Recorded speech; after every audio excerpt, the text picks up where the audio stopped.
In the shadows of California's prison reform crisis, there's an effort here on the Central Coast to bridge the gap between prison life and life on the streets once inmates are released. KION 46's Mark Robles joins us now with that story. Mark? Emily, if you look at the numbers, it's a gap that generally doesn't last too long. Across the state, roughly 70% of inmates return to prison after their release. But now a post-prison ministry group is turning to God.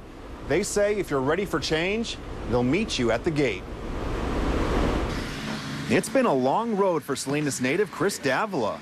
Just taking it minute by minute, basically. After 30 months behind bars, he was released from Salinas Valley State Prison earlier this morning. It really hasn't set in. You know, I guess because I haven't gone out in the public. You know, I just came from there straight to here. Here is in Gonzales. After a 4-month application process, Chris landed at a post-prison transitional home. That's where he met Jesse Alvarez for the very first time. It always touches my heart when I read a letter or meet somebody that has a desire to make a change in their life, and recognizing that they can't do it on their own, but they're willing to humble themselves and ask for help. Alvarez is a family man who himself knows life behind bars.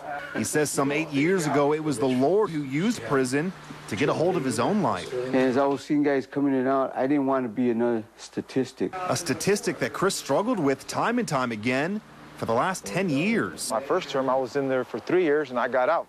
Friday and Monday, I was back in handcuffs. The amount of people coming out of prison is quite large, but what's worse than that is the recidivism rate. Jim Romig is a prison minister. He says all it takes is structure. I see Chris being successful. Romig first met Chris months ago and could tell he was willing and ready to make a change. And I saw him down there several months back, and we got together and started talking. I started to hear his heart about not wanting to go back to prison. And so he became a Christian. And today he claims he'll never go back. It was a blessing. It was a blessing because I just felt the presence of the Lord and the love, from these brothers. They just accepted me, and and I just feel like I'm at home right here. The group is called His Hidden Treasures, and Romig says despite misconceptions, there's proof the program works. Looking at past graduates who went on to get jobs, the recidivism rate dropped dramatically, down to 15%. Emily? Thank you. Mark Robles reporting tonight. Monterey County has the fewest transitional houses of any county in the state. Together, Romig and his ministry group are working with pastors and churches to build up the program.